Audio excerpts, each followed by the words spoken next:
My dear students, dear friends, and dear brothers and sisters, once again I welcome to all of you in Dr. Yash Chandra online classes for education. मेरे प्रिय विद्यार्थियों, प्यारे भाई और बहनों और प्यारे साथियों, प्यारे मित्रों, आप सभी लोगों का मैं doctor Yash Chandra online classes for education में बहुत बहुत स्वागत करता हूं। आप सभी लोगों का हार्दिक अभिनंदन है, हार्दिक स्वागत है doctor Yash Chandra online classes for education में। मेरे प्रिय विद्यार्थियों, प्यारे भाई और बहनों, प्यारे साथियों, पिछली कुछ कक्षाओं से, पिछले कुछ वीडियोस से हम सभी लोगों ने एक बहुत ही इंपॉर्टेंट चैप्टर को, बहुत ही इंपॉर्टेंट यूनिट को स्टार्ट किया है एजुकेशनल साइकोलॉजी के अंतर्गत, दैट इज इंटेलिजेंस या बुद्धि।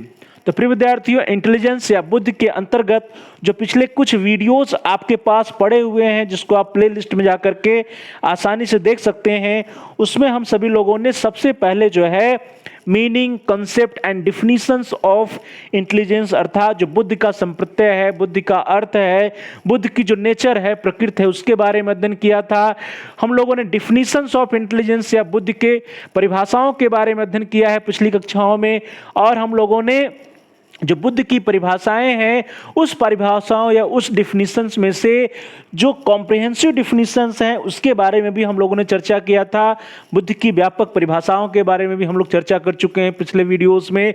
और उसके बाद प्यारे भाई बहनों, प्रिय विद्यार्थियों, प्रिय साथियों, हम सभी लोगों ने टाइप्स ऑफ इंटेलिजेंस या बुद्धि के प्रकार के बारे में अध्ययन किया था, और हम लोगों ने देखा था कि E.L. थॉर्नडाइक साहब ने बुद्धि के 3 प्रमुख प्रकारों को बताया था, जिसमें हम लोगों ने सोशल इंटेलिजेंस, कॉन्क्रीट इंटेलिजेंस और अब्स्ट्रैक्ट इंटेलिजेंस के बारे में पिछली कक्षा में चर्चा किया था।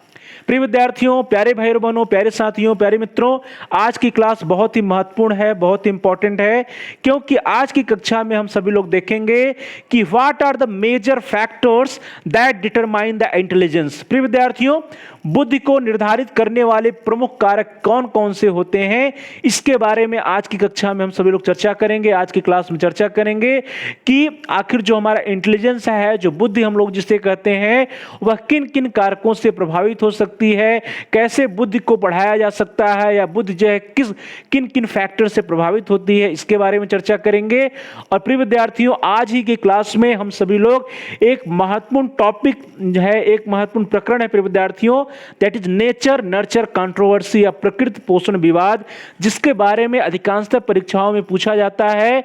तो इस टॉपिक, यह जो कंसेप्ट है नेचर नर्चर कंट्रोवर्सी या प्रकृति पोषण विवाद, इसके बारे में भी आज की क्लास में हम सभी लोग डिस्कस करेंगे। तो प्यारे भाई और बहनों, प्रिय विद्यार्थियों, प्रिय साथियों, आज की क्लास को स्टार्ट किया जाए, आज की कक्षा को स्टार्ट किया जाए। आज की क्लास को स्टार्ट करने के पूर्व प्रिय विद्यार्थियों, आप सभी प्यारे भाई और बहनों में से, प्रिय विद्यार्थियों में से, प्रिय साथियों में से अभी तक जिन लोगों ने हमारे चैनल को सब्सक्राइब नहीं किया है, कृपया आप चैनल को सब्सक्राइब कर लीजिए, जिससे कि आप अपने कोर्स से रिलेटेड जितने भी वीडियोस पड़े हुए हैं, उसको आप अपनी इंटरेस्ट के अकॉर्डिंग, अपनी आवश्यकता के अनुसार, अपनी रुचि के अनुसार, जो भी आपको समय मिले उसके अनुसार उसको आप देख पाएं। इसके लिए जरूरी है कि आप चैनल को सब्सक्राइब कर लीजिए, जिससे कि आप प्ले लिस्ट में जाकर के अपने मनपसंद वीडियो को, मनपसंद टॉपिक या जिस टॉपिक को पढ़ने की जरूरत है, उस टॉपिक के वीडियो को आप ओपन करके उसको प्ले करके देख पाएं, उसके बारे में समझ पाएं। तो इसके लिए जरूरी है कि आप चैनल को सब्सक्राइब कर लीजिए। और साथ ही साथ प्रिय विद्यार्थियों, जहां सब्सक्राइब लिखा है उसके बगल में देखिए कि एक बेल का आइकन बना है, एक घंटी का आकार बना है। यदि वह लाल है, यदि वह रेड है, तो उसको भी आप प्रेस कर दीजिए, और उसको प्रेस करने पर, उसको दबाने पर कुछ विकल्प आएंगे। उन विकल्पों में से आप ऑल के ऑप्शन को सिलेक्ट करिए। इससे यह होगा कि आपके कोर्स से रिलेटेड जितने भी नए एजुकेशनल वीडियोस आएंगे, उसकी इंफॉर्मेशंस, उसकी सूचना, उसकी नोटिफिकेशंस आपको समय से मिल जाएगी।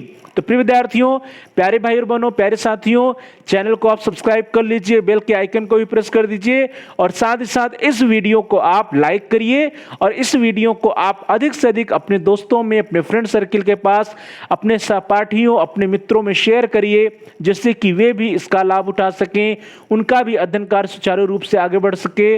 और साथ ही साथ प्रिय विद्यार्थियों, प्यारे भाई और बहनों, प्यारे साथियों, यदि आपका कोई महत्वपूर्ण सुझाव है, कोई प्रश्न है या कोई समस्या है, तो उसको भी आप हम तक कमेंट्स के माध्यम से पहुंचा सकते हैं। आप कमेंट करिए इस वीडियो पे, जो भी आपके प्रश्न होंगे उनका उत्तर देने का हम प्रयास करेंगे, आपकी समस्याओं का समाधान करने का प्रयास करेंगे और साथ ही साथ जो भी आपके बहुमूल्य सुझाव आएंगे उन सुझावों पर अनुपालन करने का भी हम प्रयास करेंगे।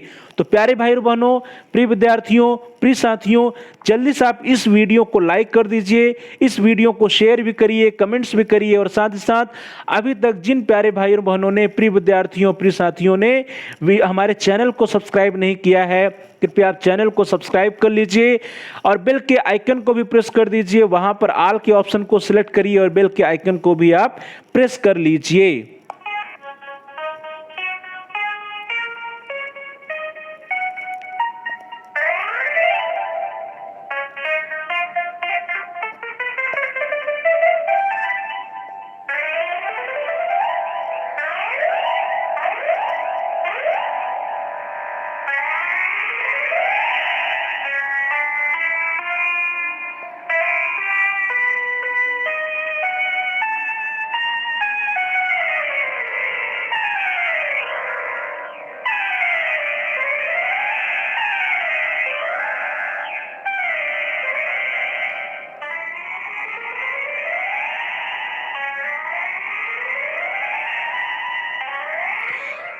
चलिए दोस्तों, आज की क्लास को स्टार्ट किया जाए। आज की कक्षा को हम सभी लोग स्टार्ट करते हैं। आज की क्लास में हम सभी लोग देखेंगे कि what are the major factors that determine the intelligence. प्रिय विद्यार्थियों, बुद्धि को निर्धारित करने वाले कारक कौन कौन से हैं, इसके बारे में आज की क्लास में, आज की कक्षा में हम सभी लोग चर्चा करेंगे।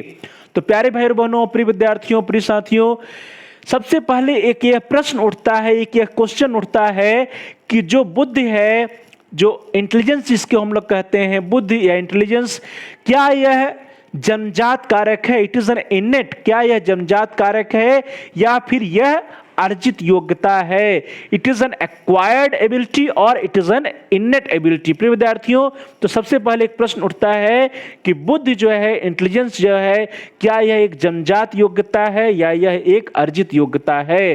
तो प्यारे भाई बहनों, प्रिय विद्यार्थियों, आप चैट के माध्यम से भी आप अपने आंसर को बता सकते हैं कि क्या जो बुद्धि या इंटेलिजेंस को हम लोग क्या कह सकते हैं कि यह जन्मजात योग्यता है, हमको जन्मजात मिलती है, कि बुद्धि या इंटेलिजेंस जो है अर्जित योग्यता है, इसको हम एक्वायर करते हैं, इसको हम या कोई बालक जो है प्राप्त कर सकता है। तो आपके विचार से क्या होना चाहिए? इसका उत्तर आप चैट बॉक्स में भी टाइप करके बता सकते हैं। प्रिय विद्यार्थियों, जो बुद्धि है, जो इंटेलिजेंस है, यह एक जन्मजात योग्यता है या अर्जित योग्यता है? यह एक अत्यंत महत्वपूर्ण प्रश्न है। प्यारे भाई बहनों, यह इतना इंपॉर्टेंट क्वेश्चन है जिस पर कि आज की पूरी क्लास डिपेंडेंट है। आज की पूरी क्लास इसी प्रश्न पर आश्रित है कि बुद्धि क्या है, बुद्धि या इंटेलिजेंस एक जन्मजात योग्यता है या एक अर्जित योग्यता है?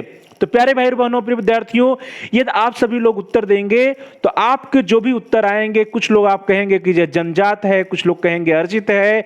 तो प्रिय विद्यार्थियों, यह योग्यता जो इंटेलिजेंस है, जो बुद्धि है, इसका जो आंसर होना चाहिए, इसका आंसर जो है, हम इसको जन्मजात भी कह सकते हैं, इसको अर्जित भी कह सकते हैं, इसका कोई भी एक आंसर नहीं हो सकता। तो प्रिय विद्यार्थियों, इस प्रश्न का जो आंसर होगा, इस प्रश्न के आंसर पर मनोवैज्ञानिक, साइकोलॉजिस्ट भी एक मत नहीं है, वे भी एक सहमत नहीं है। उनका भी जो व्यू है, जो दृष्टिकोण है, अलग अलग मनोवैज्ञानिकों का दृष्टिकोण अलग अलग है। कुछ लोग इसको जो है जन्मजात योग्यता मानते हैं, कुछ लोग इसको अर्जित योग्यता मानते हैं। तो प्यारे भाई बहनों, प्रिय विद्यार्थियों, यह जो प्रश्न है कि बुद्धि एक जन्मजात योग्यता है या अर्जित योग्यता है, इसी प्रश्न पे आज की पूरी क्लास हम लोगों की डिपेंड है। और यह जो प्रश्न है, इसका जो भी आपने उत्तर दिया हो, तो इस प्रश्न के उत्तर के लिए मनोवैज्ञानिक भी इस बात पर एकमत नहीं हो पाए हैं कि बुद्धि को निर्धारित करने वाला मुख्य कारक वंशानुक्रम या हेरिडिटी है या वातावरण। तो प्रिय विद्यार्थियों, यहां पे बात आती है जिसको हम लोग कह रहे हैं जन्मजात योग्यता, अर्थात वो हेरिडिटी या वंशानुक्रम है, या हमारा जिसको हम लोग एक्वायर्ड कह रहे हैं, प्राप्त योग्यता कह रहे हैं, दैट इज वातावरण। क्या हमारा जो इंटेलिजेंस है, जो बुद्धि है, वह वातावरण से प्रभावित होता है, हमें अपने वातावरण से मिलता है, या हमको अपने पेरेंट्स से मिलता है, हमें वंशानुक्रम में मिलता है, हेरिडिटी के द्वारा मिलता है? तो प्रिय विद्यार्थियों, यहां पर फिर से एक प्रश्न उठता है, वही वाला प्रश्न है, बस लैंग्वेज चेंज है कि बुद्धि वंशानुक्रम से निर्धारित होती है या वातावरण से? तो प्यारे भाई और बहनों, प्रिय विद्यार्थियों, प्रिय साथियों, इसका भी आप आंसर अपने चैट बॉक्स में टाइप कर सकते हैं कि जो हमारा इंटेलिजेंस है, क्या यह हेरिडिटी के द्वारा डिसाइड होता है या फिर यह वातावरण के द्वारा डिसाइड होता है? तो प्रिय विद्यार्थियों, जैसा कि पहला प्रश्न था हम लोगों का कि इंटेलिजेंस या बुद्धि जो है, क्या यह अर्जित योग्यता है या यह जन्मजात योग्यता है? तो इस प्रश्न का भी उत्तर अस्पष्ट है। कुछ लोग कहते हैं जन्मजात योग्यता है, कुछ लोग कहते हैं अर्जित योग्यता है। जब आप कहेंगे कि यह बुद्धि जो है, इंटेलिजेंस जो है एक जन्मजात योग्यता है, तो आप यह मानने के लिए तैयार हैं कि यह जो है वंशानुक्रम या हेरिडिटी के द्वारा डिसाइड होता है। जब आप यह कहते हैं कि बुद्धि या इंटेलिजेंस जो है एक अर्जित योग्यता है, एक्वायर्ड कैरेक्टर है, एक्वायर्ड एबिलिटी है, तब आप यह मानने के लिए तैयार हैं कि जो हमारा बुद्धि है, जो हमारा इंटेलिजेंस है, वह वातावरण के द्वारा प्रभावित होता है। तो प्रिय विद्यार्थियों, प्यारे भाई और बहनों, प्यारे साथियों, इस तरह से यह जो प्रश्न है कि बुद्धि वंशानुक्रम से निर्धारित होता है या वातावरण से, इस प्रश्न के संबंध में भी सदैव ही दो मत रहते हैं। दो मत है प्रिय विद्यार्थियों इस प्रश्न के संबंध में। कुछ लोग कहते हैं कि जो हमारा बुद्धि है वह क्या है, हेरिडिटी के द्वारा या वंशानुक्रम के द्वारा प्रभावित होता है, उससे डिसाइड होता है। हमको जो है यह एक जन्मजात योग्यता है, हमको जो है पीढ़ी दर पीढ़ी जो है वो मिलता है। और दूसरे लोग कहते हैं कि नहीं, ये जो इंटेलिजेंस होता है यह क्या है, एक अर्जित योग्यता है, यह हमारे वातावरण से प्रभावित होता है। तो प्यारे भाई बहनों, प्रिय विद्यार्थियों, प्रिय साथियों, इस तरह से इस प्रश्न के लिए कि बुद्धि वंशानुक्रम से निर्धारित होती है या वातावरण से, इस प्रश्न का संबंध सदैव ही दो मत से है। इसके लिए दो व्यूज हैं, दो फिलॉसफी है, दो मत है। तो चलिए हम लोग देखते हैं कि दो मत कौन कौन सा है, दो व्यू, दो एटीट्यूड, दो फिलॉसफी कौन कौन सी है। तो प्रिय विद्यार्थियों, सबसे पहले हम लोग चर्चा करेंगे कि जो प्रथम मत है, जो फर्स्ट फिलॉसफी है प्रिय विद्यार्थियों, या फर्स्ट व्यू है, पहला प्रथम दृष्टिकोण है, उसके बारे में हम लोग चर्चा कर लेते हैं। तो प्यारे भाई और बहनों, प्रिय विद्यार्थियों, जो पहला दृष्टिकोण है, जो पहले ग्रुप या पहले समूह के जो मनोवैज्ञानिक हैं, उनके अनुसार उन्होंने कहा कि बुद्धि मुख्य रूप से वंशानुक्रम से निर्धारित होती है तथा वातावरण की इसमें गौण भूमिका होती है। तो प्यारे भाई और बहनों, प्रिय विद्यार्थियों, यहां पे ध्यान दीजिएगा। इनके अनुसार इन्होंने क्या कहा, कुछ जो मनोवैज्ञानिक हैं, जो प्रथम मत के मनोवैज्ञानिक हैं, उनके अनुसार बुद्धि या इंटेलिजेंस जो है मुख्य रूप से वंशानुक्रम के द्वारा निर्धारित होती है और इसमें वातावरण का कोई भी रोल नहीं होता है। तो प्यारे भाई और बहनों, प्रिय विद्यार्थियों, इनके अनुसार जो प्रथम मत है वे कह रहे हैं, इस मत के जो भी साइकोलॉजिस्ट हैं, जो भी मनोवैज्ञानिक हैं, उनके अनुसार जो हमारा इंटेलिजेंस होता है, जो हमारा बुद्धि होता है, वह हेरिडिटी के द्वारा डिसाइड होता है, जीन्स के द्वारा डिसाइड होता है। यह एक जन्मजात योग्यता है, हमको पीढ़ी दर पीढ़ी अपने पेरेंट्स के द्वारा इंटेलिजेंस या बुद्धि मिलती है और इसमें जो है हमारे इन्वायरमेंट का, हमारे एटमॉस्फेयर का कोई भी रोल नहीं है या उसकी जो भूमिका है गौण भूमिका होती है। तो प्रिय विद्यार्थियों, यह तो रहा प्रथम मत, जो प्रथम व्यू है, प्रथम मत है, ये उनके अनुसार जो है बुद्धि मुख्य रूप से वंशानुक्रम द्वारा निर्धारित होती है और इसमें वातावरण का कोई भी भूमिका नहीं है, इसमें वातावरण की भूमिका गौण होती है। चलो दोस्तों आगे बढ़ते हैं। जो द्वितीय मत है, जो सेकंड व्यू है प्रिय विद्यार्थियों, सेकंड व्यू इसके जस्ट अपोजिट है। जैसा कि पहले व्यू में कहा गया कि बुद्धि या इंटेलिजेंस जो है वो क्या है, इंटेलिजेंस जो है इनहेरिटेंस के द्वारा, जेनेटिक्स के द्वारा डिसाइड होती है और इसमें एनवायरनमेंट का रोल नहीं है। इससे जस्ट अपोजिट जो है हमारा द्वितीय मत है।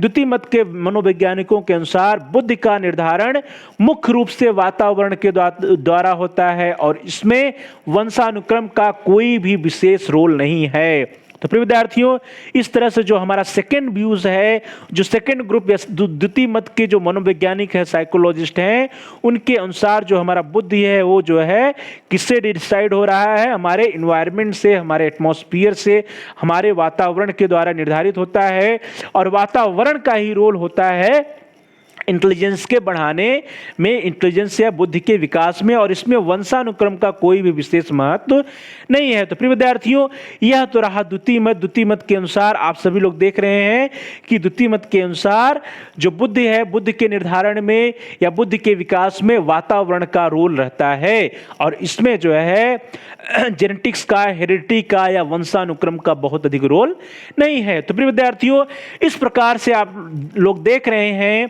कि बुद्धि के संबंध में बहुत ही मतभेद है। बुद्धि की जो है, यह जो है इनेट एबिलिटी है, जन्मजात योग्यता है या फिर एक्वायर्ड योग्यता है, यह वातावरण के द्वारा डिसाइड होता है, या फिर यह एक हेरिडिटरी कैरेक्टर्स है, आनुवांशिक गुण है, इसके संबंध में मतभेद है। तो प्रिय विद्यार्थियों, बुद्धि के संबंध में इस प्रकार के मतभेद को मनोविज्ञान में क्या कहा जाता है? It is known as nature nurture controversy या प्रकृति पोषण विवाद। तो प्रिय विद्यार्थियों, जो हमारा प्रश्न था कि प्रकृति पोषण विवाद या नेचर नर्चर कंट्रोवर्सी क्या है, तो नेचर नर्चर कंट्रोवर्सी यही है कि जो लोग प्रकृति की बात करते हैं, नेचर की बात करते हैं, वे कहते हैं कि जो हमारा इंटेलिजेंस है, जो हमारा बुद्धि है, वो क्या है?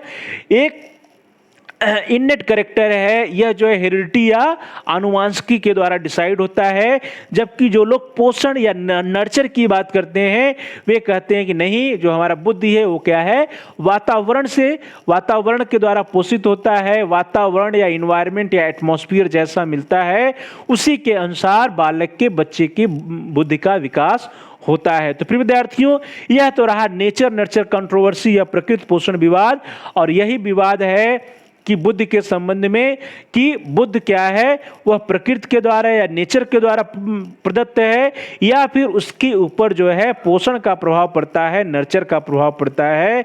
इसी विवाद को हम सभी लोग नेचर नर्चर कंट्रोवर्सी कहते हैं, क्योंकि इस विवाद के संबंध में जो मनोवैज्ञानिकों का दो समूह है, दो मत है, और प्रत्येक मत के जो भी मनोवैज्ञानिक हैं, जो साइकोलॉजिस्ट हैं, वे अपने अपने हिसाब से उसका एक्सप्लेनेशन करते हैं और अपना अपना मत देते हैं। तो चलिए दोस्तों, अब हम लोग एक एक करके यह देखेंगे कि हेरिडिटी या वंशानुक्रम या फिर एटमॉस्फेयर या वातावरण का प्रभाव कैसे पड़ता है, पोषण का प्रभाव या प्रकृति का प्रभाव कैसे हो सकता है। तो फिर विद्यार्थियों, सबसे पहले तो हम लोग देख लेते हैं कि वंशानुक्रम किसे कहते हैं या हेरिडिटी किसे कहते हैं। आप सभी प्यारे भाई और बहनों में से, प्रिय विद्यार्थियों, प्रिय साथियों में से वे छात्र जो बायोलॉजी पढ़े होंगे, जीव विज्ञान पढ़े होंगे, आप सभी लोग जान रहे होंगे हेरिडिटी या वंशानुक्रम क्या होता है। और यह एक शब्द जो है, यह जनरली यूज भी होता है, हेरिडिटी या वंशानुक्रम। तो इसके बारे में आप सभी लोग जान भी रहे होंगे। चलिए हम लोग देख लेते हैं कि वंशानुक्रम या हेरिडिटी किसे कहते हैं। तो प्रिय विद्यार्थियों, जीवों में एक पीढ़ी से दूसरी पीढ़ी में जाने वाले लक्षण को वंशागत लक्षण या आनुवांशिक विशेषक, that is known as hereditary characters या जेनेटिक ट्रेट्स कहते हैं। तो प्रिय विद्यार्थियों, ध्यान दीजिएगा कि वे गुण जो है, जो एक पीढ़ी से दूसरी पीढ़ी में, या वे लक्षण जो एक पीढ़ी से दूसरी पीढ़ी में अर्थात पेरेंट से बच्चों में जाते हैं, उन गुणों को हम कहते हैं वंशागत लक्षण या आनुवांशिक विशेषक, या ऐसे जो भी सिम्टम्स या जो भी लक्षण होते हैं जो माता पिता से बच्चों में जाते हैं, ट्रांसफर होते हैं, उससे हम लोग कहते हैं हेरिडिटरी कैरेक्टर्स या जेनेटिक ट्रेट्स। तो प्रिय विद्यार्थियों, यह तो रहा कि वंशागत लक्षण या आनुवांशिक विशेषण या हेरिडिटरी कैरेक्टर या जेनेटिक ट्रेट्स क्या है। जेनेटिक ट्रेट्स क्या है? वे लक्षण, वे गुण, वे विशेषताएं हैं जो एक पीढ़ी से दूसरी पीढ़ी में या माता पिता से बच्चों में ट्रांसफर होते हैं। तो प्रिय विद्यार्थियों, जो आनुवांशिक विशेषकों के एक पीढ़ी से दूसरी पीढ़ी में जो जाने का प्रोसेस है, जो जाने की क्रिया है, जो जाने की प्रक्रिया है, इसी प्रक्रिया को हम सभी लोग वंशागत या आनुवांशिकता, या इसी को इंग्लिश में हेरिडिटी या इनहेरिटेंस कहते हैं। तो प्रिय विद्यार्थियों, जो आनुवांशिक विशेषक हैं हमारे, जो वंशागत लक्षण है, इनका एक पीढ़ी से दूसरी पीढ़ी में जो ट्रांसफर होता है, एक पीढ़ी से दूसरी पीढ़ी में जाने की जो प्रोसेस है, प्रक्रिया है, इसी प्रोसेस या प्रक्रिया को हम वंशागत या आनुवांशिकता, दैट इज हेरिडिटी या इनहेरिटेंस कहते हैं। तो प्रिय विद्यार्थियों, प्यारे भाई और बहनों, प्यारे साथियों, इस तरह से हेरिडिटी या इनहेरिटेंस क्या है? आनुवांशिक विशेषकों या आनुवांशिक गुणों या वंशागत लक्षणों का एक पीढ़ी से दूसरी पीढ़ी में जाने की प्रक्रिया है हेरिडिटी। तो प्रिय विद्यार्थियों, जो हेरिडिटी है इसके बारे में, जो वंशानुक्रम है या आनुवंशिकता है या जेनेटिक्स है, इसके संबंध में एक वैज्ञानिक हुए जिनका नाम था Gregor John Mendel. Gregor John Mendel ने जेनेटिक्स के आनुवंशिक के 3 नियमों का प्रतिपादन किया था। तो प्रिय विद्यार्थियों, आनुवंशिक के 3 नियमों का प्रतिपादन ग्रेगर जॉन मेंडल ने किया था, और जिस पर पूरी बेस्ड जो भी जेनेटिक्स होती है या जो भी आनुवंशिकी है वो पूरी बेस्ड है ग्रेगर जॉन मेंडल के जो ये नियम होते हैं, जो इन्होंने 3 नियमों का प्रतिपादन किया था। वे नियम क्या क्या है प्रिय विद्यार्थियों, जल्दी से हम लोग देख लेते हैं। जो उनके नियम बनाए गए हैं, जो उनके द्वारा नियम बताया गया है, उसमें जो पहला नियम है, द फर्स्ट रूल इज, पहले नियम को हम लोग कहते हैं लॉ ऑफ डोमिनेंस। तो प्रिय विद्यार्थियों, the first rule is law of dominance, या फर्स्ट लॉ जो है वो है प्रभाविता का नियम या लॉ ऑफ डोमिनेंस। और प्रिय विद्यार्थियों, जो लॉ ऑफ डोमिनेंस या प्रभाविता का नियम है, इसके अनुसार मेंडल ने कहा कि जीवों के जो लक्षण होते हैं वे विपर्यासी युगलों में उनको हम बांट सकते हैं। अर्थात जो जीवों के लक्षण होते हैं, प्रत्येक लक्षण को, जैसे हम लोग लंबाई का लक्षण ले लें तो लंबाई के लिए 2 उसमें कैरेक्टर्स होते हैं, जिसमें एक होगा लंबा, दूसरा होगा बौना। यदि हम लोग मान लीजिए कलर्स के लिए लेंगे तो वहां पे एक होगा ब्लैक, एक होगा व्हाइट। इसी तरह पौधों के हम लोग जो है, उन्होंने मटर पे, जो मटर का पौधा होता है जिसको हम लोग, जिसका साइंटिफिक नेम है पाइसम सटाइवम, उस पर उन्होंने प्रयोग किया था मटर के पौधे पे, और मटर के पौधे पर प्रयोग करके उन्होंने तीनों नियम दिए थे। तो उन्होंने कहा कि जीवों के लक्षण होते हैं वे विपर्यासी गुणों में होते हैं, अर्थात अपोजिट कैरेक्टर्स में होते हैं, और प्रत्येक युगल के दोनों लक्षणों के कारकों के साथ साथ होने पर उनमें से एक ही लक्षण जीव को दिखाई देता है। अर्थात उन्होंने कहा कि जब दोनों अपोजिट कैरेक्टर्स एक साथ होंगे तो उनमें से सिर्फ और सिर्फ एक ही लक्षण दिखाई देगा, और जो लक्षण दिखाई देता है उसी को हम लोग कहते हैं डोमिनेंट कैरेक्टर या प्रभावी गुण।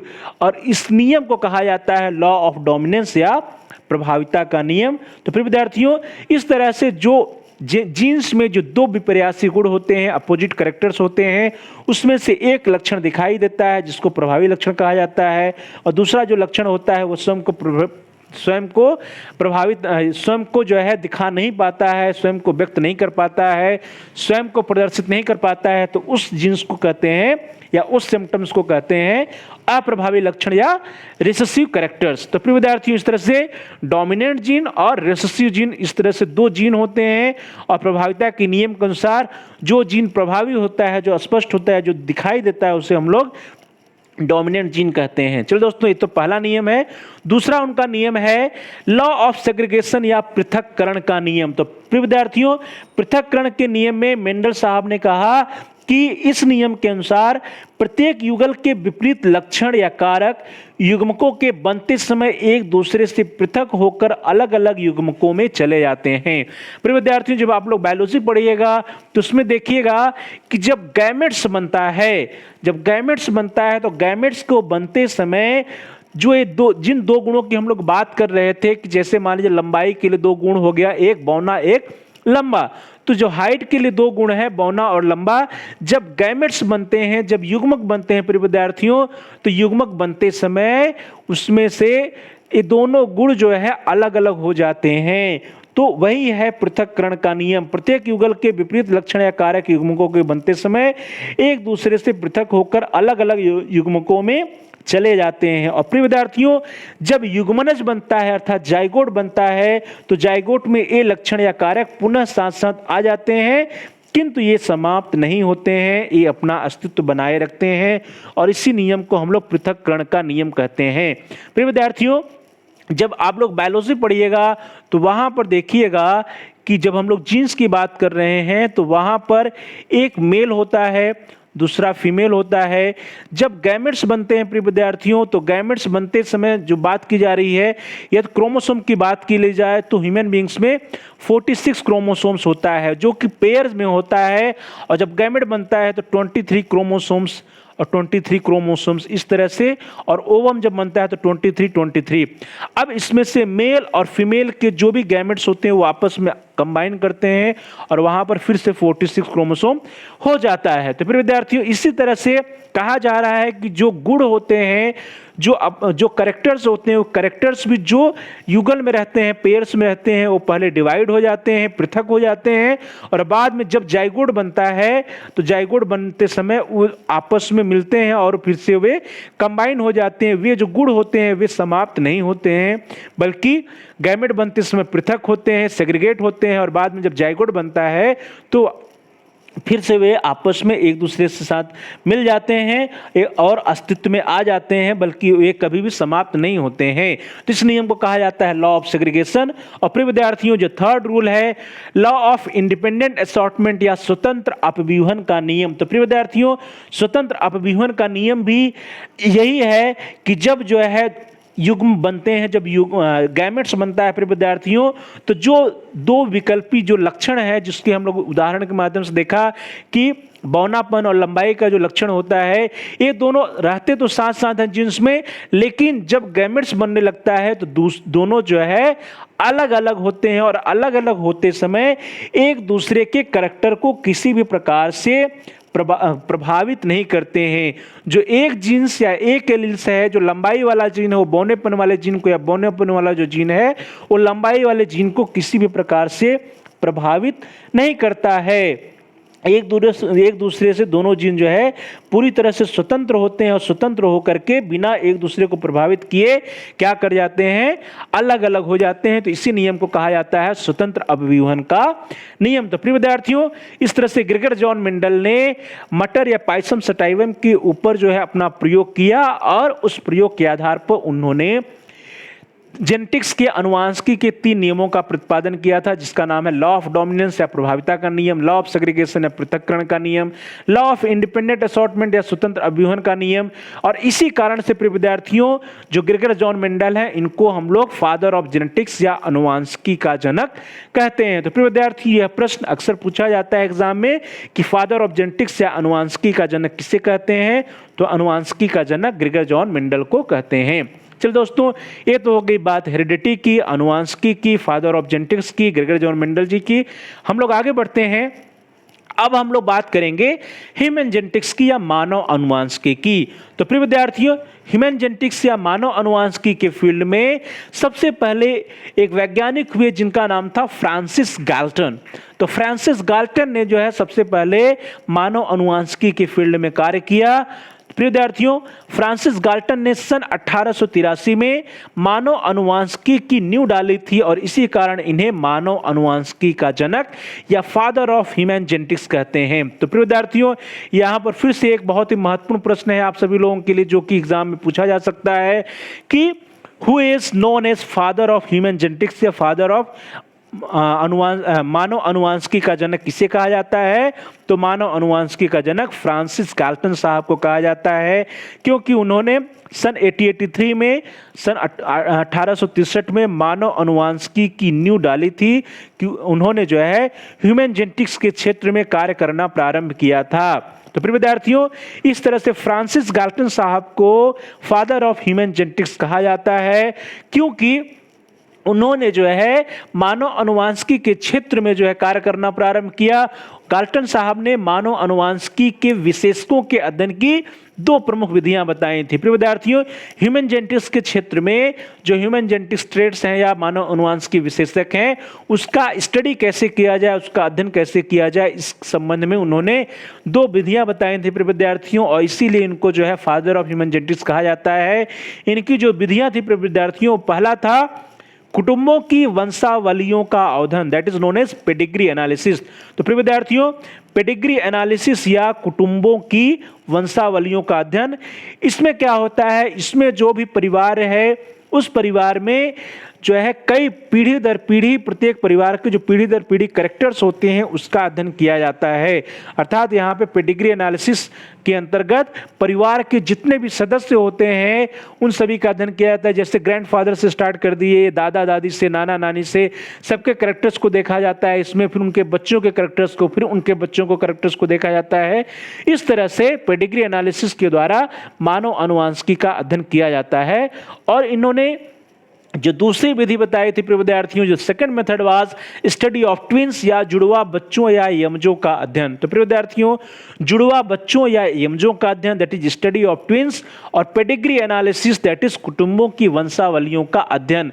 ये दो विधियां जो है फ्रांसिस गाल्टन साहब के द्वारा बताई गई थी, और इन्हीं के कारण इनको क्या कहा जाता है, फादर ऑफ ह्यूमन जेनेटिक्स या मानव अनुवांशिकी का जनक कहा जाता है। तो प्रिय विद्यार्थियों, यहां पर जो हम लोगों के लिए जो महत्वपूर्ण विधि है जिसका फ्रांसिस गाल्टन जी ने वर्णन किया है, वो है पेडिग्री एनालिसिस या कुटुंबों की वंशावलियों का अध्ययन। तो प्रिय विद्यार्थियों, कुटुंबों की वंशावलियों का अध्ययन या पेडिग्री एनालिसिस हमारे लिए क्यों महत्वपूर्ण है?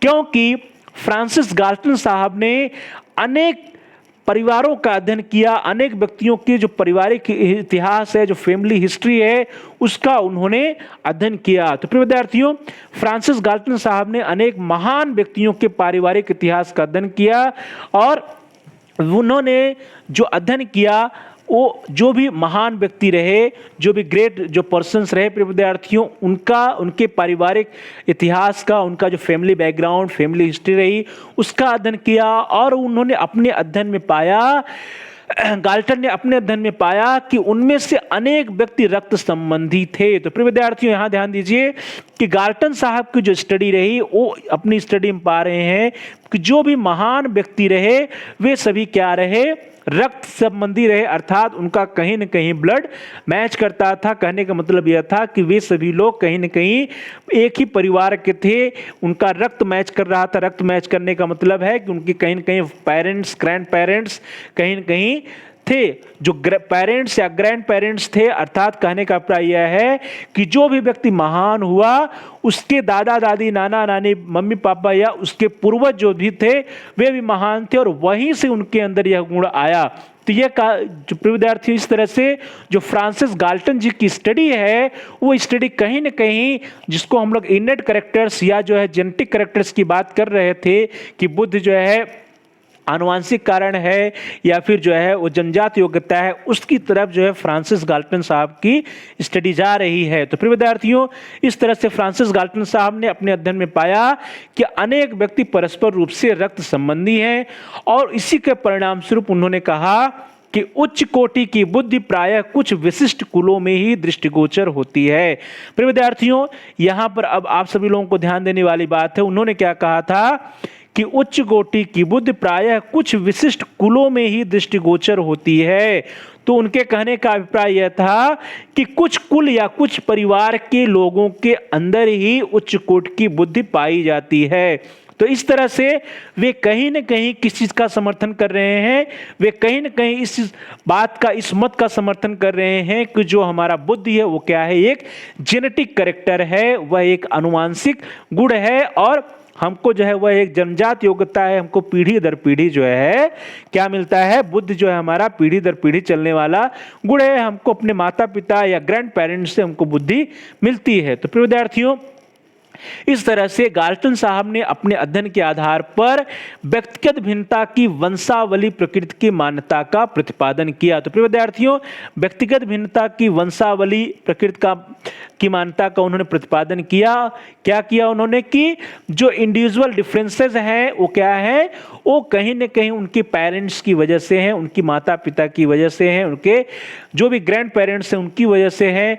और प्रिय विद्यार्थियों, व्यक्तिगत भिन्नता की जो वंशावली प्रकृति जिसका प्रतिपादन गाल्टन साहब ने किया, उन्होंने अपनी एक पुस्तक जो कि 1869 में पब्लिश हुई थी, 1869 में पब्लिश उनकी एक पुस्तक है प्रिय विद्यार्थियों, हेरिडिटरी जीनियस। तो प्रिय विद्यार्थियों, हेरिडिटरी जीनियस में उन्होंने बुद्ध की विभिन्नता का एकमात्र कारक क्या बताया, जैविकी वंशानुक्रम को बताया। तो ध्यान दीजिएगा, जो है उन्होंने जो जैविकी वंशानुक्रम है या बायोलॉजिकल इनहेरिटेंस को उन्होंने बुद्ध की विभिन्नता का एकमात्र कारक अपनी पुस्तक हेरिडिटरी जीनियस में बताया है। तो प्यारे भाई बहनों, प्रिय विद्यार्थियों, प्रिय साथियों, इस तरह से गाल्टन साहब ने जो बायोलॉजिकल हेरिडिटरी है या इनहेरिटेंस है, या जिसको हम लोग कह रहे थे कि बुद्ध क्या है, एक जेनेटिक कैरेक्टर्स है, एक जो है इनबॉर्न या इनेट कैरेक्टर्स है, हम यह एक जन्मजात योग्यता है, उस मत के समर्थक रहे और उन्होंने अपने प्रयोग के आधार पर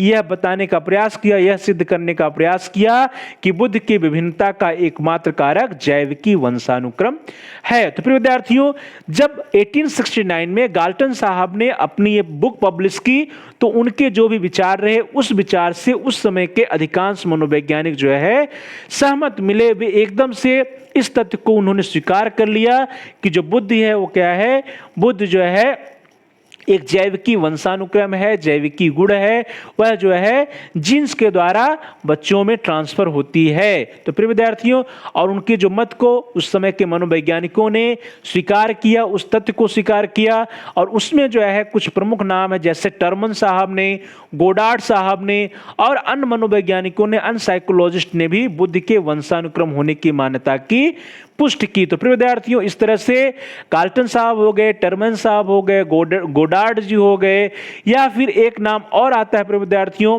जिसका नाम है आर्थर जेनसेन। इन सभी मनोवैज्ञानिकों ने बुद्ध को जो है वंशानुक्रमी होने की मान्यता की पुष्टि की। तो प्रिय विद्यार्थियों, आर्थर जेनसेन के अनुसार बुद्धि मुख्यतः वंशानुक्रम से निर्धारित होती है। आर्थर साहब ने भी कहा कि जो बुद्धि है, जो इंटेलिजेंस है, वो क्या है, एक इनहेरिटेंस कैरेक्टर है, वह जो है मुख्य रूप से वंशानुक्रम या हेरिडिटी या जीन्स के द्वारा डिसाइड होती है। जेनसन जी के अनुसार बुद्धि का लगभग 75 से 85% भाग का निर्धारण जेनेटिक विभिन्नताओं या जेनेटिक वेरिएशन से होता है, जबकि मात्र केवल 20 से 25% जो बुद्धि होती है, 20 to 25% जो बुद्धि है, इंटेलिजेंस है, उसका निर्धारण वातावरणीय प्रभावों से होता है। तो प्रिय विद्यार्थियों, इस तरह से आर्थर जेनसन साहब ने भी कहा कि जो इंटेलिजेंस है, जो बुद्धि है, उसका जो निर्धारण होता है, इसके निर्धारण में मुख्य योगदान किसका है, हेरिडिटी का है, जेनेटिक्स का है, वंशानुक्रम का है। और उनके अनुसार 75 to 80% बुद्धि के भाग का निर्धारण जो है जेनेटिक डिफरेंसेस या जेनेटिक वेरिएशंस के द्वारा होता है, और मात्र 20 से 25% जो बुद्धि का निर्धारण है वो इन्वायरमेंटल इन्फ्लुएंसेस या वातावरण के द्वारा होता है। प्रिय विद्यार्थियों, जो कुछ भी रहा, लेकिन यहाँ पर एक महत्वपूर्ण बात निकल के आई। वो क्या आई कि यहाँ पर कहीं ना कहीं कुछ लोगों ने यह स्वीकार किया कि वातावरण या इन्वायरमेंट का इफेक्ट भी बुद्धि पर पड़ता है। पर्यावरण का, वातावरण का प्रभाव भी बुद्धि के विकास पर पड़ता है। वातावरण भी कहीं न कहीं बुद्धि को प्रभावित करता है। तो चलिए दोस्तों, हम लोग आगे बढ़ते हैं और अब हम लोग देखेंगे कि इन्वायरमेंट या वातावरण का क्या रोल हो सकता है। जो इस मत के मनोवैज्ञानिक हैं, जो द्वितीय मत है, जिनका कहना है कि जो बुद्धि है वो वातावरण के द्वारा प्रभावित होता है, तो इसके बारे में हम लोग अब अध्ययन करेंगे। तो प्रिय विद्यार्थियों, प्यारे भाइयों बहनों, प्यारे साथियों, जैसा कि हम लोगों ने देखा कि आर्थर जेनसन साहब हो गए, टर्मन साहब हो गए, गोडार्ड साहब हो गए, या गाल्टन जी ने जब 1869 में अर्थात 19वीं शताब्दी में अपनी बुक पब्लिश की, तो उस समय यह माना गया था कि जो बुद्धि है वो क्या है, वंशानुक्रमी है, वंशानुक्रमी गुण है, वो जो हेरिडिटरी कैरेक्टर्स है वंशानुक्रम के द्वारा प्रभावित होती है। लेकिन आर्थर जेनसन साहब ने कहा था कि बुद्धि का मुख्य भाग जो है 75 to 80% भाग जो है उसका निर्धारण जेनेटिक डिफरेंसेस की वजह से होता है, जेनेटिक वेरिएशंस की वजह से होता है, और मात्र 20 से 25% भाग पर जो है इन्वायरमेंट का प्रभाव पड़ता है। तो प्रिय विद्यार्थियों, अब जब बात आती है 20वीं शताब्दी की, तो 20th सेंचुरी में यूएसए के, यूनाइटेड स्टेट्स की जो है प्रिय विद्यार्थियों, यूनाइटेड स्टेट्स की एक यूनिवर्सिटी है जिसका नाम है आयोवा विश्वविद्यालय। तो प्रिय विद्यार्थियों, the university of Iowa United states, यहाँ पर 20वीं शताब्दी के चौथे दशक में किए गए अनुसंधान के कार्यों से प्राप्त निष्कर्षों पर बुद्धि तथा वातावरण से संबंध स्थापित किया जाने लगा। तो प्रिय विद्यार्थियों, ध्यान दीजिए, 20वीं शताब्दी के पहले तक यही माना जा रहा था कि बुद्धि पर किसका प्रभाव पड़ता है, बुद्धि पर जेनेटिक वेरिएशंस या जेनेटिक डिफरेंसेस का प्रभाव पड़ता है। लेकिन 20वीं शताब्दी के चौथे दशक में जब आयोवा यूनिवर्सिटी जो है, यूनिवर्सिटी ऑफ आयोवा जो कि यूनाइटेड स्टेट्स में है, तो आयोवा विश्वविद्यालय में किए गए जो भी रिसर्च किया गया, जो अनुसंधान किया गया, वहां से यह निष्कर्ष निकलना प्रारंभ हुआ कि बुद्धि पर जो है, बुद्धि है, बुद्धि तथा वातावरण में रिलेशनशिप है, बुद्धि पर वातावरण का भी प्रभाव पड़ता है। तो प्रिय विद्यार्थियों, प्यारे भाई बहनों, प्यारे साथियों, इस तरह से बुद्धि पर वातावरण के प्रभाव या बुद्धि तथा वातावरण के बीच के जो रिलेशनशिप है, इस पर भी स्टडी प्रारंभ हो गई। और इसके उपरांत अनेक समाजशास्त्रियों ने, अनेक मानव व्यवहारवादियों ने भी कहा कि बालक की जो मानसिक योग्यता होती है, जो मेंटल एबिलिटी होती है, उसके ऊपर उसका जो इन्वायरमेंट होता है, जो उसका एटमॉस्फेयर होता है, उसका जो पर्यावरण होता है, उसका जो वातावरण होता है, उसका प्रभाव पड़ता है। फिर विद्यार्थियों, इसी मत के अनुसार, इसी मत के अनुयायी रहे हैं विलियम्स साहब। तो विलियम्स तथा अन्य मनोवैज्ञानिकों के अनुसार भी, विलियम्स और अन्य मनोवैज्ञानिकों ने भी कहा कि अनुकूल वातावरण में ही मानसिक योग्यता का विकास होता है तथा अनुपयुक्त वातावरण में रहने से बुद्धि कुंठित हो जाती है। तो ध्यान दीजिएगा प्रिय विद्यार्थी, एक महत्वपूर्ण बिंदु निकल के आ रहा है यहाँ पे कि विलियम्स और जो भी अदर साइकोलॉजिस्ट रहे जिनका यह मत रहा, उनके अनुसार जो हमारा अनुकूल वातावरण है, एप्रोप्रिएट एनवायरनमेंट या एप्रोप्रिएट एटमॉस्फेयर है, उसमें मानसिक योग्यता का विकास होता है। अर्थात जब मेंटल एबिलिटी का डेवलपमेंट कहाँ होता है, जब एप्रोप्रिएट या एडॉप्टिव एनवायरनमेंट हो। परंतु यदि इन एप्रोप्रिएट या अनुपयुक्त वातावरण रहेगा तो अनुपयुक्त वातावरण में जो भी इंटेलिजेंस है या बुद्धि है वह कुंठित हो जाएगी, उसका विकास नहीं होगा। तो प्यारे भाई और बहनों, प्रिय विद्यार्थियों, प्रिय साथियों, इस तरह से विलियम साहब ने और अन्य मनोवैज्ञानिकों ने यह स्पष्ट करने का प्रयास किया कि बुद्धि पर वातावरण का प्रभाव पड़ता है और जो अनुकूल वातावरण है, एडॉप्टिव एनवायरनमेंट है, एप्रोप्रिएट एनवायरनमेंट है, उस एप्रोप्रिएट एनवायरनमेंट में ही मेंटल डेवलपमेंट या मानसिक योग्यता का विकास हो सकता है। और इसके विपरीत यदि जो पर्यावरण है, वातावरण है, वह अनुपयुक्त रहेगा तो ऐसे अनुपयुक्त वातावरण में, इन एप्रोप्रिएट एटमॉस्फेयर में जो हमारा बुद्धि है, इंटेलिजेंस का डेवलपमेंट रुक जाएगा, बुद्धि कुंठित हो जाती है। तो प्रिय विद्यार्थियों, प्यारे भाई बहनों, प्यारे साथियों, इस विचारधारा के मनोवैज्ञानिकों ने बुद्धि को वातावरण के द्वारा निर्धारित होने वाला गुण बताया तथा वंशानुक्रम के महत्व को अस्वीकार कर दिया। तो ध्यान दीजिए प्रिय विद्यार्थियों, इस तरह से जो द्वितीय मत के मनोवैज्ञानिक रहे, उन्होंने जो बुद्धि पर वंशानुक्रम के महत्व रहा, इस बात को उन्होंने रिजेक्ट कर दिया, इस बात को उन्होंने अस्वीकार कर दिया कि बुद्धि के ऊपर जेनेटिक्स का, हेरिडिटी का इफेक्ट पड़ता है। उनके अनुसार जो बुद्धि है, इंटेलिजेंस है, उसके ऊपर एटमॉस्फेयर का, वातावरण का, पर्यावरण का प्रभाव पड़ता है। तो प्रिय विद्यार्थियों, जो द्वितीय मत के मनोवैज्ञानिक रहे, उन सभी ने बुद्धि पर वातावरण का प्रभाव पड़ता है, जो एप्रोप्रिएट एनवायरनमेंट होता है, एप्रोप्रिएट एटमॉस्फेयर होता है, उसी में बुद्धि का डेवलपमेंट हो सकता है, बुद्धि का विकास हो सकता है। इस मत का प्रतिपादन किया, इस बात का उन्होंने प्रतिपादन किया और उन्होंने वंशानुक्रम के महत्व को, जो है बुद्धि में वंशानुक्रम के महत्व को रिजेक्ट कर दिया, अस्वीकार कर दिया।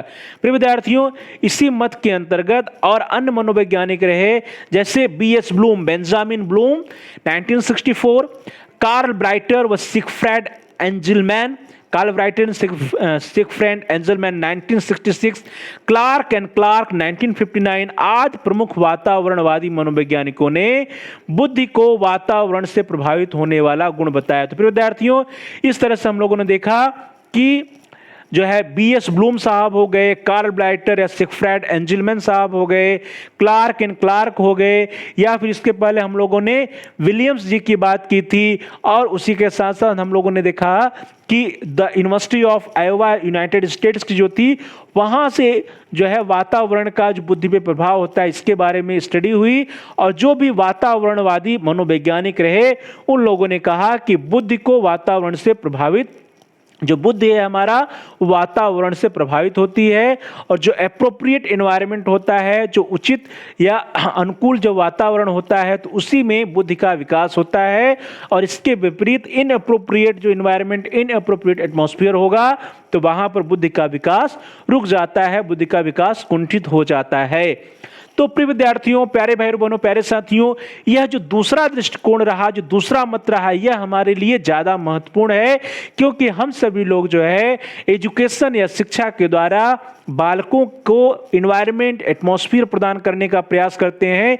एक ऐसा इन्वायरमेंट, एक ऐसा एटमॉस्फेयर प्रदान करने का प्रयास करते हैं जहां पर बालकों का जो इंटेलिजेंस है, जो बुद्धि है, उसका विकास हो सके। तो प्रिय विद्यार्थियों, वातावरणवादी मनोवैज्ञानिकों के अनुसार जन्म से लेकर के 4 वर्ष की आयु तक की अवधि में उत्तम पर्यावरण प्रदान करके बालकों की बुद्धि लब्धि को बढ़ाया जा सकता है। तो प्रिय विद्यार्थियों, यहाँ पर ध्यान दीजिएगा कि जो भी वातावरणवादी मनोवैज्ञानिक हैं उनके अनुसार जो है जन्म से लेकर के 4 वर्ष तक की अवधि में, ध्यान दीजिएगा, जन्म से लेकर के 4 अर्थात 0 to 4, जन्म से लेकर के 4 वर्ष तक की अवधि में यदि हम एप्रोप्रिएट एटमॉस्फेयर देते हैं, उचित पर्यावरण, उत्तम पर्यावरण देते हैं, तो उत्तम पर्यावरण प्रदान करके हम अपने बालकों की, अपने बच्चों की बुद्धि लब्धि को बढ़ा सकते हैं। तो प्रिय विद्यार्थियों, ध्यान दीजिएगा कि 0 to 4 ईयर्स का जो समय होता है बच्चों का, यह बहुत ही महत्वपूर्ण है। 0 से लेकर के अर्थात जन्म से लेकर के 4 वर्ष तक की आयु में बच्चों को यदि हम उत्तम पर्यावरण देंगे, एक अच्छा वातावरण देंगे, तो अच्छे वातावरण के द्वारा हम बालकों की बुद्धि का, इंटेलिजेंस का या उसकी आईक्यू को बढ़ा सकते हैं। और यह रिजल्ट, यह मत जो है, जो वातावरणवादी मनोवैज्ञानिक थे उन लोगों का था। तो प्रिय विद्यार्थियों, इस तरह से हम सभी लोगों ने अभी तक 2 मतों का अध्ययन किया। पहला मत था जिन्होंने कहा कि जो इंटेलिजेंस है वो एक हेरिडिटरी कैरेक्टर से है, एक अनुवांशिक गुण है। और दूसरा मत यह रहा कि जो बुद्धि है उसके ऊपर वातावरण का प्रभाव पड़ता है, उचित या एप्रोप्रिएट वातावरण दे करके हम बालकों की बुद्धि का विकास कर सकते हैं। चलो दोस्तों, अब यहाँ पे जैसा कि हम लोगों ने कहा था कि प्रारंभ में हम लोगों ने चर्चा किया था कि एक कंट्रोवर्सी है जिसको हम लोग नेचर नर्चर कंट्रोवर्सी या प्रकृति पोषण की विवाद की बात करते हैं, तो वही कंट्रोवर्सी है।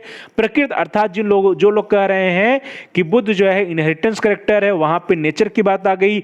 जो लोग कह रहे नहीं वह वातावरण के द्वारा प्रभावित होता है, वहां पे नर्चर की बात आ गई। तो अब हम लोग देखेंगे वंशानुक्रम तथा वातावरण की अंतरक्रिया, हेरिडिटरी एंड एनवायरमेंटल इंटरेक्शंस। तो प्रिय विद्यार्थियों, जो हमारा बुद्धि है, बुद्ध सिर्फ और सिर्फ एक वंशानुक्रम कैरेक्टर नहीं है, अर्थात सिर्फ और सिर्फ हमारे हेरिडिटरी कैरेक्टर से, जीन्स के द्वारा ही निर्धारित नहीं होता है। और इसी तरह से बुद्धि का विकास जो है सिर्फ और सिर्फ जो है वातावरण के द्वारा भी प्रभावित नहीं होता है, बल्कि क्या है कि बुद्धि के विकास में, बुद्धि के डेवलपमेंट में वंशानुक्रम का भी महत्व है और एनवायरनमेंट या एटमॉस्फेयर का भी महत्व है। वंशानुक्रम और वातावरण, that is hereditary and environment के बीच में इंटरेक्शन होता है और इसी इंटरेक्शन के परिणाम स्वरूप, इसी अंतरक्रिया के परिणाम स्वरूप बुद्धि का विकास होता है। तो प्रिय विद्यार्थियों, वंशानुक्रमवादी मनोवैज्ञानिक बुद्धि पर वातावरण के प्रभाव को स्वीकार करते हैं तथा वातावरणवादी मनोवैज्ञानिक वंशानुक्रम के महत्व को स्वीकार करने के लिए तैयार नहीं हो पाते। ध्यान दीजिए, जो वंशानुक्रमवादी मनोवैज्ञानिक हैं वे बुद्धि पर वातावरण के प्रभाव को स्वीकार नहीं करते। वे कहते हैं कि बुद्धि क्या है, एक वंशानुक्रम कैरेक्टर है। और इसी तरह जो वातावरणवादी मनोवैज्ञानिक है वे वंशानुक्रम के महत्व को स्वीकार नहीं करते हैं। अर्थात यहाँ पर दोनों में क्या है, वंशानुक्रमवादी जो साइकोलॉजिस्ट है वो वातावरण को रिजेक्ट करते हैं और वातावरण वाले जो मनोवैज्ञानिक या साइकोलॉजिस्ट हैं वे क्या करते हैं, वे वंशानुक्रम को रिजेक्ट करते हैं। तो प्रिय विद्यार्थियों, इस तरह से विभिन्न अनुसंधानों से बुद्धि के वंशानुक्रम या वातावरण से निर्धारित होने के संबंध में कोई निश्चित निष्कर्ष प्राप्त नहीं होता है। तो प्रिय विद्यार्थियों, ध्यान दीजिए कि जितने भी स्टडीज होते हैं, जितने भी स्टडीज अभी तक हो चुकी हैं, जितने भी रिसर्चेज हो चुके हैं, सभी रिसर्चेज के द्वारा बुद्धि के ऊपर वंशानुक्रम का प्रभाव होता है या बुद्धि के ऊपर वातावरण का प्रभाव होता है, बुद्धि वंशानुक्रम से निर्धारित होती है, बुद्धि वातावरण से निर्धारित होती है, इसके बारे में कोई भी एक स्पष्ट निश्चित निष्कर्ष प्राप्त नहीं हो पाया है। तो प्रिय विद्यार्थियों, क्यों ऐसा क्यों है? क्योंकि जो बुद्धि है ना तो पूरी तरह से वंशानुक्रम द्वारा निर्धारित होती है और ना ही पूरी तरह से वह वातावरण के द्वारा निर्धारित होती है। तो प्रिय विद्यार्थियों, कुछ अनुसंधानों से बुद्धि के वंशानुक्रम से निर्धारित होने के परिणाम प्राप्त होते हैं, जबकि कुछ अनुसंधान के द्वारा बुद्धि को वातावरण से निर्धारित होने के परिणाम मिलते हैं। तो प्रिय विद्यार्थियों, जो भी रिसर्चेज हुई हैं बुद्धि के संबंध में, उसमें जो है कुछ जो रिसर्चेज हैं वो कहती हैं कि जो हमारा बुद्धि है वो क्या है, इंटेलिजेंस जो है वो वंशानुक्रम के द्वारा निर्धारित होता है, जबकि कुछ रिसर्चेज कहती हैं कि नहीं, जो इंटेलिजेंस है वो क्या है, वातावरण के द्वारा निर्धारित होता है। इसीलिए नेचर नर्चर विवाद, नेचर नर्चर कंट्रोवर्सी उत्पन्न हुई, क्योंकि सभी रिसर्चेज, जितनी भी रिसर्चेज हो रही हैं, जितने भी अनुसंधान हुए हैं, सभी रिसर्चेज का अपना अलग अलग दृष्टिकोण है। इनका दो समूह है, दो मत है। कुछ लोग कहते हैं कि बुद्धि जो है वंशानुक्रम से निर्धारित हो रही है, तो कुछ लोग कहते हैं बुद्धि जो है वातावरण के द्वारा निर्धारित हो रही है। तो प्रिय विद्यार्थियों, अब ऐसे जो मनोवैज्ञानिक हैं, ऐसे मनोवैज्ञानिक जो लोग बुद्धि लब्ध परीक्षणों के निर्माण में संलग्न हैं, वे कहते हैं कि बुद्धि जो है एक जन्मजात कैरेक्टर है। तो प्रिय विद्यार्थियों, बुद्धि लब्ध परीक्षणों या फिर इंटेलिजेंस टेस्ट वाले जो भी मनोवैज्ञानिक हैं, बुद्धि लब्ध परीक्षणों के निर्माण में संलग्न अधिकांश मनोवैज्ञानिकों ने बुद्धि को जन्मजात स्वीकार किया है। अर्थात उनका कहना है कि बुद्धि जो है वंशानुगत है, वह जो है हेरिडिटरी कैरेक्टर्स है। इसको मानने वाले बुद्धि लब्ध परीक्षण के निर्माण करने वाले मनोवैज्ञानिक हैं। जबकि प्रिय विद्यार्थियों, इसके विपरीत ऐसे मनोवैज्ञानिक जो कि लर्निंग थ्योरीज या अधिगम सिद्धांतों के प्रतिपादन के ऊपर कार्य करते हैं, तो लर्निंग थ्योरीज या अधिगम सिद्धांतों के प्रतिपादन के ऊपर कार्य करने वाले मनोवैज्ञानिक कहते हैं नहीं, ऐसा नहीं है, बुद्धि के ऊपर जो है वातावरण का प्रभाव पड़ता है। बुद्धि को वातावरण से प्रभावित होने की धारणा को अधिगम सिद्धांतों को प्रतिपादित करने वाले मनोवैज्ञानिक स्वीकार करते हैं। तो प्रिय विद्यार्थियों, इस तरह से देखिए आपकी स्क्रीन पर दो स्टेटमेंट लिखा है। पहला है कि बुद्धि लब्ध परीक्षणों के निर्माण में संलग्न अधिकांश मनोवैज्ञानिकों ने बुद्धि को जन्मजात स्वीकार किया है, जबकि अधिगम सिद्धांतों के प्रतिपादन में संलग्न अधिकांश मनोवैज्ञानिकों ने बुद्धि को वातावरण से प्रभावित होने की धारणा को स्वीकार किया है। तो प्रिय विद्यार्थियों, इस तरह से देखिए जो रिसर्चेज हो रहे हैं, उन रिसर्चेज के द्वारा भी या जो साइकोलॉजिस्ट हैं, मनोवैज्ञानिक हैं, वे भी एकमत नहीं हो पा रहे हैं, एक सहमत नहीं हो पा रहे हैं कि बुद्धि या इंटेलिजेंस क्या है। वह जन्मजात गुण है, वह एक हेरिडिटरी कैरेक्टर है, या वह वातावरण के द्वारा पूरी तरह से प्रभावित होता है। तो विद्यार्थियों, बायोकेमिस्ट्री या जैव रसायन, प्रजनन शास्त्र, विकास, मनोविज्ञान आदि क्षेत्रों की में विकास प्रक्रिया का गहन अध्ययन किया गया, और इन सब से जो निष्कर्ष निकले, जो कंक्लूजन निकले, वे क्या निकले विद्यार्थियों? इनके निष्कर्षों के आधार पर वंशानुक्रम व वातावरण की अंतरक्रिया के दृष्टिकोण का विचार प्रतिपादित किया गया। तो प्रिय विद्यार्थियों, अब ध्यान दीजिए, अब महत्वपूर्ण बात आ रही है। वह क्या है महत्वपूर्ण बात प्रिय विद्यार्थियों? कि जितनी भी रिसर्चेज हुई हैं बायोकेमिस्ट्री में, प्रजनन शास्त्र, विकास में, मनोविज्ञान में, सब में आपने देखा कि दो व्यूज हो रहे थे। तो उन सब के जो भी रिसर्चेज की जो कंक्लूजन्स आए, जो निष्कर्ष आए, उसके आधार पर वंशानुक्रम व वातावरण की अंतरक्रिया के दृष्टिकोण के विचार का प्रतिपादन किया गया।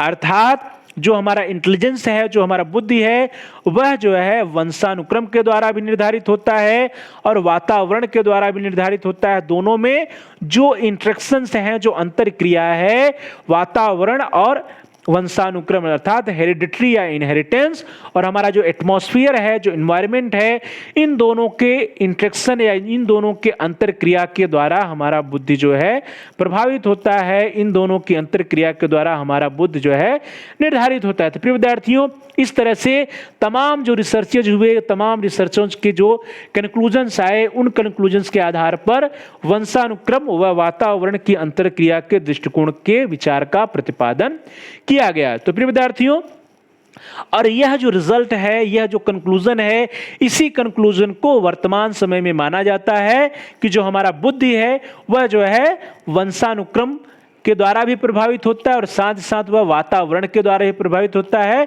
अर्थात जो बुद्धि है वह वंशानुक्रम व वातावरण की अंतरक्रिया का परिणाम होता है। जो बुद्धि का या इंटेलिजेंस का जो डेवलपमेंट है, बुद्धि का जो विकास है, उसमें वंशानुक्रम का भी रोल है और वातावरण का भी रोल है। तो फिर विद्यार्थियों, प्यारे भाई बहनों, प्यारे साथियों, वर्तमान में वंशानुक्रम व वातावरण की अंतरक्रिया के मत को ही अधिक मान्यता मिली है। इस मत के अनुसार बौद्धिक विकास के लिए वंशानुक्रम तथा वातावरण दोनों ही समान रूप से महत्वपूर्ण एवं आवश्यक हैं। ध्यान दीजिए, जो इनहेरिटेंस है, जो जीन्स है, जो जेनेटिक कैरेक्टर्स की बात कर रहे थे, दैट इज वंशानुक्रम या इनहेरिटेंस, और एटमॉस्फेयर या वातावरण, दोनों का ही समान महत्व है। दोनों को ही समान रूप से महत्वपूर्ण एवं आवश्यक समझा गया है। अर्थात बालक या बच्चे की बुद्धि के विकास के लिए उसका इनहेरिटेंस भी रोल अदा करता है, उतना ही रोल अदा करता है जितना कि एटमॉस्फेयर या एनवायरनमेंट रोल अदा करता है। तो कहने का अभिप्राय यह है कि हम सभी लोग तो जो हमारा इनहेरिटेंस है, जो हमारा जेनेटिक कैरेक्टर्स है, उसमें तो परिवर्तन कर नहीं सकते हैं, लेकिन हम सभी लोग एक अच्छा एटमॉस्फेयर, एक अच्छा एनवायरनमेंट अपने बच्चों को दे करके उनकी बुद्धि का विकास कर सकते हैं। तो प्रिय विद्यार्थियों, इनके अनुसार सभी प्रकार का विकास इन दोनों की अंतरक्रिया का परिणाम है। अर्थात जो वर्तमान में जो मनोवैज्ञानिकों का मत है उसके अनुसार जो बुद्धि का विकास है या बुद्धि के विकास के अलावा भी जितने भी डेवलपमेंट होते हैं प्रिय विद्यार्थियों, कॉग्निटिव डेवलपमेंट, सोशल डेवलपमेंट, या फिर आप लोग इमोशनल डेवलपमेंट के बारे में पढ़े होंगे, फिजिकल डेवलपमेंट, सभी डेवलपमेंट या सभी विकास के लिए कहा जाता है कि सभी प्रकार का जो डेवलपमेंट है, ऑल टाइप ऑफ डेवलपमेंट या सभी प्रकार के विकास में इन दोनों की अंतरक्रिया का रोल होता है। किसका विद्यार्थियों? इन दोनों की अंतरक्रिया अर्थात वंशानुक्रम और वातावरण के द्वारा सभी प्रकार के विकास प्रभावित होते हैं। तो इनहेरिटेंस और एटमॉस्फेयर का रोल जो है, जितने भी प्रकार के डेवलपमेंट हो, emotional development, cognitive development, social development, physical development, growth and development में वंशानुक्रम और वातावरण दोनों का रोल होता है। दोनों की अंतरक्रिया का परिणाम ही बालकों का विकास होता है। तो प्रिय विद्यार्थियों, जब सभी प्रकार के विकास में वंशानुक्रम और वातावरण का योगदान है, तो उसी तरह से बालक का जो कॉग्निटिव डेवलपमेंट, इंटेलिजेंस की बात कर रहे हैं, बुद्धि की बात कर रहे हैं, तो बालक के बौद्धिक विकास में भी वंशानुक्रम व वातावरण दोनों का ही प्रभाव पड़ता है। प्रिय विद्यार्थियों, इस तरह से इसको हम लोग एक चित्र के द्वारा भी समझ सकते हैं कि जो हमारा इंटेलिजेंस है या बुद्धि है, इसके ऊपर हमारा प्रकृति या नेचर का प्रभाव पड़ता है। यहाँ पे प्रकृति या नेचर, या इसको हम लोग क्या कह सकते हैं प्रिय विद्यार्थी? इसको हम लोग इनहेरिटेंस भी कह सकते हैं। तो इनहेरिटेंस के द्वारा इसका इनहेरिटेंस का प्रभाव पड़ता है, और साथ ही साथ जो हमारा इनहेरिटेंस या प्रकृति या जिसको हम लोग नेचर कह रहे हैं, उसका प्रभाव जो है बुद्धि के ऊपर पड़ता है। और उसी के साथ साथ प्यारे भाई बहनों, इनहेरिटेंस या प्रकृति, नेचर, वंशानुक्रम के साथ साथ ही किसका प्रभाव पड़ता है? पोषण का प्रभाव पड़ता है। तो प्रिय विद्यार्थियों, पोषण से क्या अभिप्राय है? हमारा जो भी एटमॉस्फेयर है, जो हमारा वातावरण है, उसका भी प्रभाव पड़ता है। हम अपने बच्चों को कैसा पर्यावरण देते हैं, कैसा वातावरण देते हैं, उनका हम पोषण कैसा करते हैं, उनको न्यूट्रिशन कैसा देते हैं, तो इस तरह से प्रिय विद्यार्थियों नेचर और नर्चर की बात आती है। तो ध्यान दीजिएगा, नेचर और नर्चर। तो नेचर अर्थात प्रकृति और नर्चर अर्थात पोषण। तो इस तरह से यह स्पष्ट होता है कि हमें अपने छात्रों के विकास के लिए, अपने बच्चों के विकास के लिए दोनों चीजों पर ध्यान देना है। क्या क्या प्रिय विद्यार्थियों? सबसे पहले तो जो उसका प्रकृति या नेचर है या वंशानुक्रम है, उस पर ध्यान देना है, लेकिन उसको हम परिवर्तित नहीं कर सकते, उस पर हमारा कोई भी बस नहीं होता है। नेचर पे, प्रकृति पे या वंशानुक्रम पे हमारा कोई भी योगदान नहीं होता है, हमारा उस पर कोई भी नियंत्रण नहीं होता है। परंतु विद्यार्थियों, जो हम सभी लोगों के लिए महत्वपूर्ण है, दैट इज पोषण, पर्यावरण, वातावरण, नर्चर। नर्चर पर हर व्यक्ति का जो है कंट्रोल है, हर व्यक्ति का जो है नियंत्रण है। जो एक अच्छा वातावरण, एक उचित वातावरण प्रदान करके हम छात्रों को अच्छा पोषण प्रदान करके, अच्छा नर्चर प्रदान करके, एक अच्छा वातावरण प्रदान करके उनके विकास को अच्छा कर सकते हैं। उनका जो डेवलपमेंट है, चाहे वो कॉग्निटिव डेवलपमेंट हो, सोशल डेवलपमेंट हो, फिजिकल डेवलपमेंट हो या बुद्धि का विकास हो, सभी प्रकार के विकास में नेचर और नर्चर दोनों का रोल है।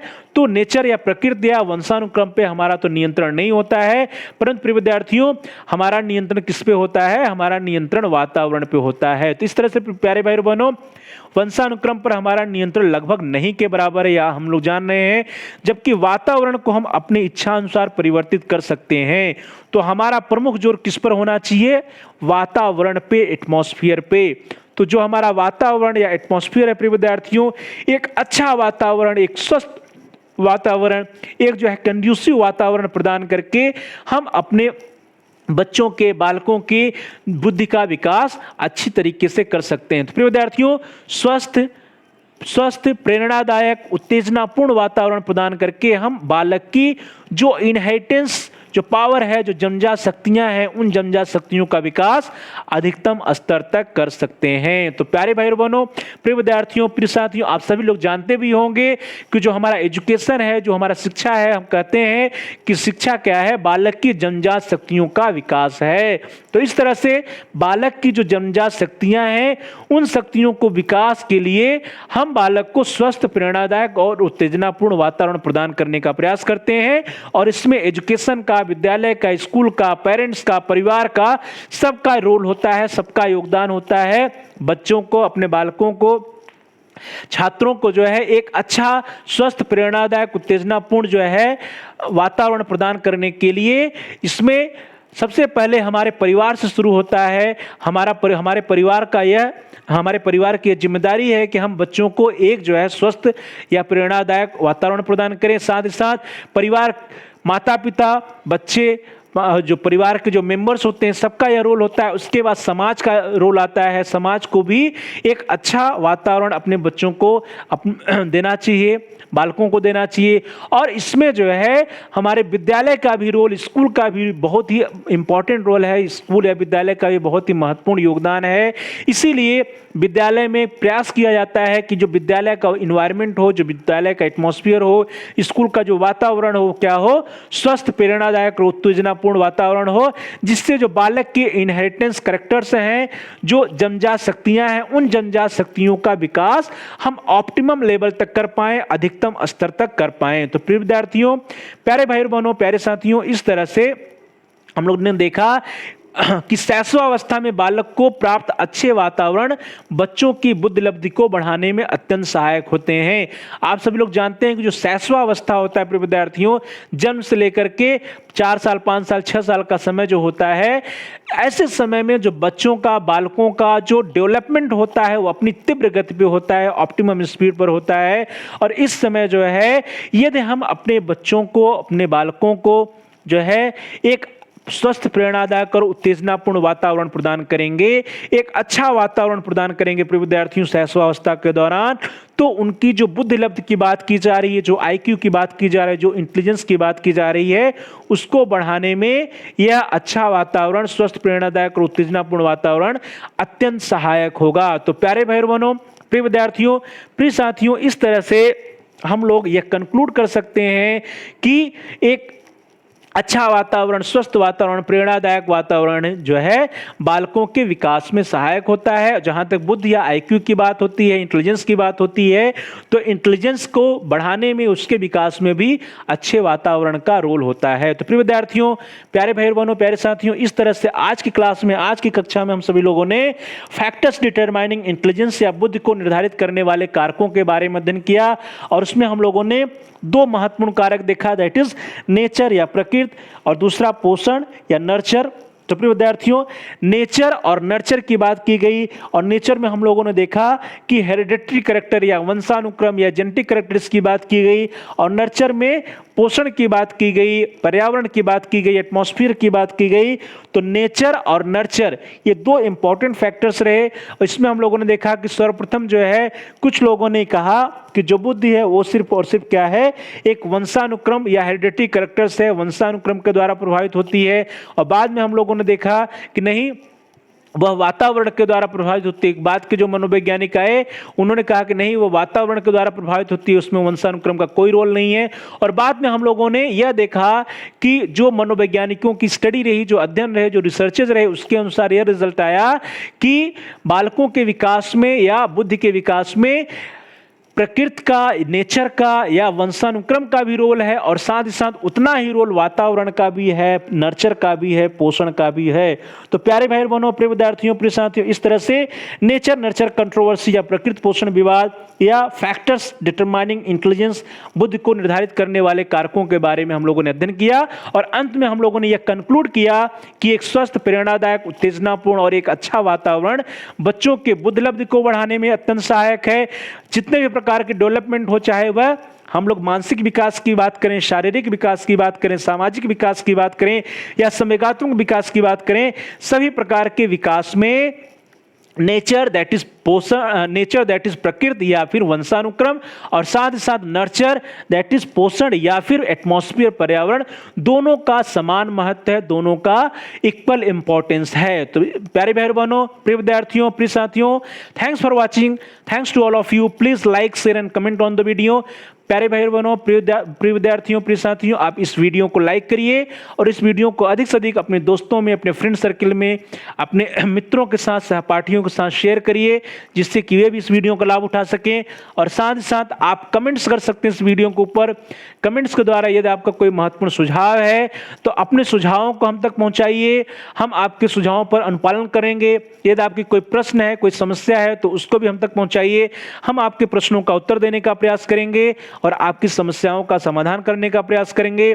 तो प्यारे भाई बहनों, प्रिय विद्यार्थियों, प्रिय साथियों, please like, share and comments on the video, also subscribe the channel. आप सभी प्रिय विद्यार्थियों में से, प्यारे भाई और बहनों में से, प्यारे साथियों में से जिन लोगों ने अभी तक चैनल को सब्सक्राइब नहीं किया है, कृपया आप चैनल को सब्सक्राइब कर लीजिए, जिससे कि आप अपने कोर्स से रिलेटेड अपनी तैयारी के अनुसार जिस भी टॉपिक को पढ़ना हो, जिस टॉपिक के बारे में स्टडी करना हो, उससे रिलेटेड वीडियोस को आप प्ले लिस्ट में जाकर के आसानी से सर्च करके पढ़ पाएं, उसको देख पाएं। इसके लिए जरूरी है कि आप चैनल को सब्सक्राइब कर लीजिए। और साथ ही साथ प्रिय विद्यार्थियों, आप देखिए सब्सक्राइब के बगल में एक बेल का आइकन बना है, घंटी का आकार बना है। यदि वह लाल है, रेड है, तो उसको प्रेस करिए। उसको प्रेस करने पर कुछ ऑप्शंस आएंगे, कुछ विकल्प आएंगे।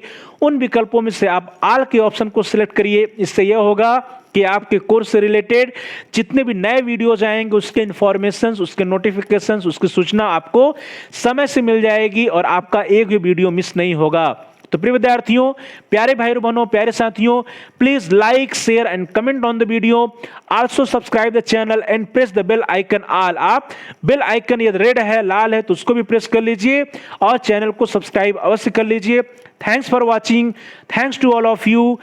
Please like, share and comment on the video. Also subscribe the channel and press the bell icon all। आप सभी लोगों का बहुत बहुत धन्यवाद।